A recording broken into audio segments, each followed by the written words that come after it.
Pasukan lintas udara Rusia dari Brigade Suvorov melancarkan serangan terhadap markas sementara pasukan Ukraina di wilayah Sumy. Serangan ini dilakukan menggunakan bom berdaya ledak tinggi FAB-1500 yang dilengkapi modul perencanaan terkoordinasi. Target utama serangan berada di Yablunivka dan Yunakivka, dengan klaim bahwa serangan tersebut mengenai sasaran dengan tepat. Video serangan ini dipublikasikan pada 11 Maret 2025 dan memperlihatkan dampak serangan udara tersebut. Hingga saat ini, belum ada konfirmasi resmi dari pihak Ukraina mengenai kerusakan atau korban akibat serangan tersebut. Situasi di wilayah Sumy masih terus berkembang seiring dengan meningkatnya eskalasi pertempuran antara kedua negara.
Militer Rusia pada 11 Maret merilis rekaman serangan drone tempur, Inohodets, yang menghancurkan iring-iringan kendaraan tempur Ukraina di Hrunivka, wilayah Kursk.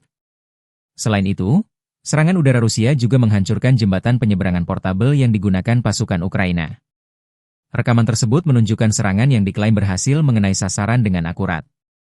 Situasi di wilayah Kursk dilaporkan semakin sulit bagi Ukraina, dengan pasukannya yang terpaksa bertahan mati-matian menghadapi tekanan dari militer Rusia.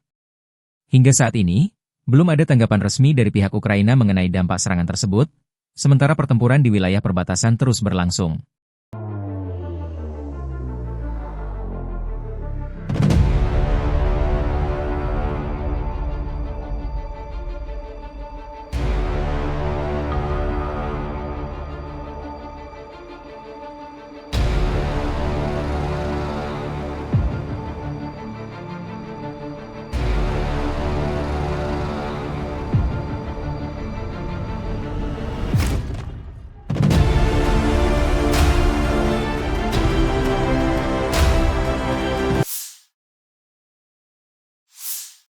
Staf Umum Angkatan Bersenjata Ukraina 11 Maret 2025 melaporkan dalam 24 jam terakhir, terjadi 140 kontak senjata dengan pasukan Rusia.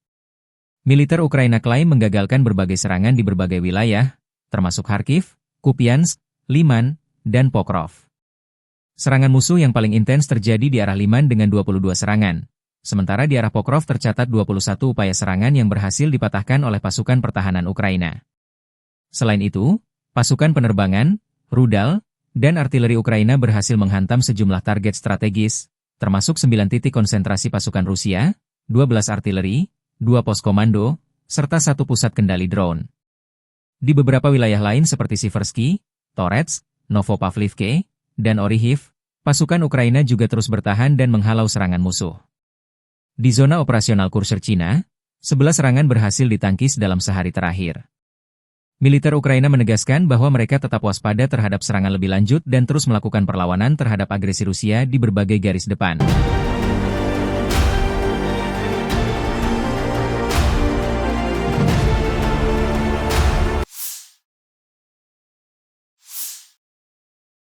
Pasukan lintas udara pengawal ke-106 Rusia berhasil mengusir tentara Ukraina dari wilayah perbatasan Kursk. Dalam operasi terbaru, pasukan terjun payung tula merebut kendali atas Lebedevka di distrik Sudzansky. Serangan dimulai dengan menghantam pos komando Ukraina, diikuti dengan serbuan ke pemukiman yang didukung oleh operator UAV. Menggunakan senjata ringan, pasukan Rusia menguasai area tersebut dan memaksa beberapa tentara Ukraina menyerah. Sebagai tanda keberhasilan, personel militer Rusia mengibarkan bendera Federasi Rusia dan pasukan lintas udara di Tugu Peringatan Kemenangan dalam perang patriotik hebat di pusat pemukiman. Hingga saat ini, belum ada tanggapan resmi dari pihak Ukraina terkait situasi di Lebedevka. Sementara itu, ketegangan di wilayah perbatasan Kursk terus meningkat seiring dengan berlanjutnya pertempuran. Kementerian Pertahanan Rusia tentang kemajuan dalam memukul mundur upaya invasi angkatan bersenjata Ukraina ke wilayah Federasi Rusia di wilayah Kursk, per 11 Maret 2025. Dalam 24 jam terakhir, unit kelompok militer utara membebaskan 12 pemukiman, Agronom, Bogdanovka, Bondarevka, Dmitrikov, Zazulevka, Ivashkovki, Kolmakov, Kubatkin, Martinovka, Mihailovka, Pravda, Yuzi dan lebih dari 100 km persegi wilayah-wilayah Kursk. Angkatan bersenjata Ukraina telah kehilangan lebih dari 270 prajurit, 2 tank, 4 kendaraan tempur infanteri, 3 pengangkut personel lapis baja, 8 kendaraan tempur lapis baja, 20 kendaraan, 2 unit artileri gerak sendiri Paladin buatan Amerika Serikat, 1 senjata artileri lapangan, 1 peluncur rudal anti pesawat Buk M1, serta 11 titik kontrol UAV dan 2 depot amunisi. 12 prajurit angkatan bersenjata Ukraina menyerah.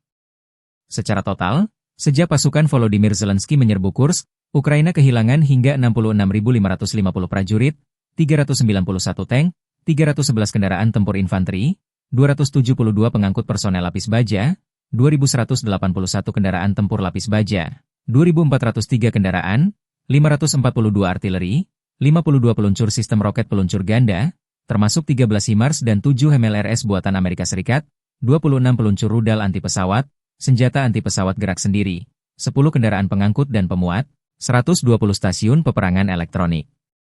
Juga 16 radar kontrabaterai, 10 radar pertahanan udara, 55 unit teknik dan peralatan lainnya, termasuk 23 kendaraan pembersih rintangan teknik, 1 unit pembersih ranjau UR-77, 5 lapisan jembatan, kendaraan pengintai teknik, serta 14 kendaraan perbaikan dan pemulihan lapis baja dan kendaraan komando dan staf.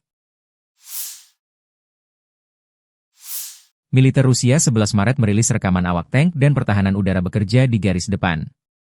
Tank Rusia menghancurkan peralatan dan tenaga kerja angkatan bersenjata Ukraina di garis depan. Serangan tank dipandu operator drone, penembakan terhadap target dilakukan dengan pengeluaran amunisi yang minimal.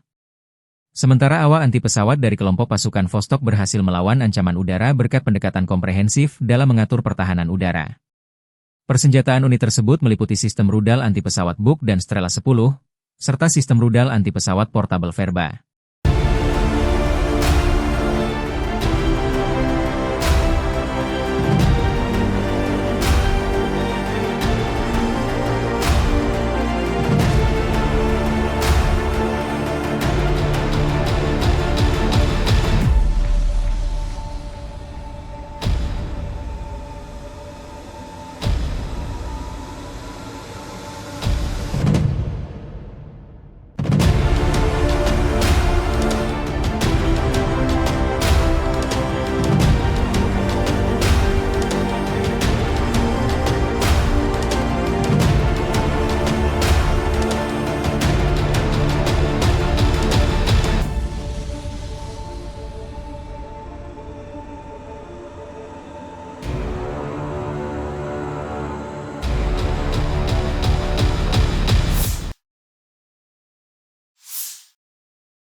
Angkatan bersenjata Ukraina 11 Maret melansir, militer Rusia total kehilangan 887.620 tentara di Ukraina sejak dimulainya invasi skala penuh pada 24 Februari 2022.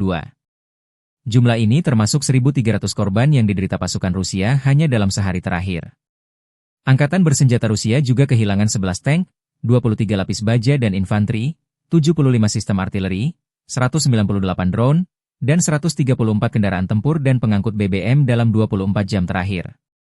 Menurut laporan staf umum Angkatan bersenjata Ukraina tersebut, Rusia juga total kehilangan 10.303 tank, 21.423 kendaraan tempur lapis baja, 40.205 kendaraan dan tangki bahan bakar, 24.346 sistem artileri, 1.313 sistem roket peluncur ganda, 1.103 sistem pertahanan udara, 370 pesawat terbang, 331 helikopter, 28.801 pesawat tanpa awak, 28 kapal dan perahu, dan 1 kapal selam.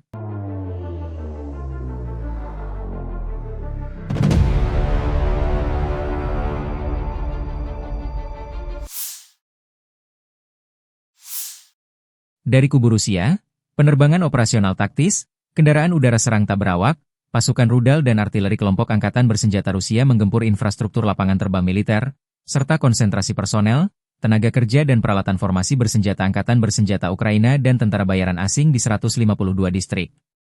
Sistem pertahanan udara Rusia menembak jatuh pesawat MiG-29 milik Angkatan Udara Ukraina dalam pertempuran udara, serta 5 bom udara berpemandu jam, 7 roket peluncur ganda HIMARS buatan Amerika Serikat, dan 50 kendaraan udara tak berawak jenis pesawat.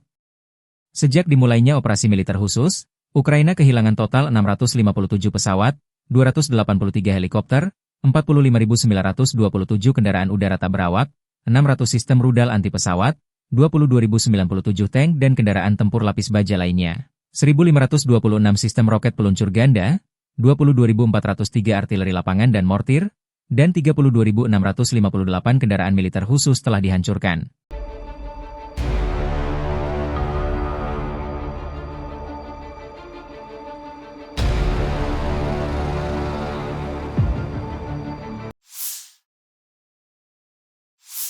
Prajurit dari unit penyerang grup pasukan Vostok Rusia dan relawan Timur Jauh Rusia berhasil membersihkan wilayah Konstantinopel di Donetsk Selatan dari pasukan musuh dan merebut kawasan strategis tersebut. Operasi ini dilakukan dengan dukungan tim pesawat tanpa awak, drone, dan unit artileri yang bekerja sama untuk menghancurkan posisi pertahanan lawan. Pada 10 Maret, militer Rusia merilis rekaman video yang menunjukkan momen unit penyerang melaksanakan misi tersebut. Kolaborasi antara drone dan artileri menjadi kunci keberhasilan operasi, memastikan bahwa posisi musuh dapat dinetralisir sebelum pasukan bergerak maju. Langkah ini menegaskan strategi terkoordinasi yang digunakan untuk mencapai tujuan dengan efektif.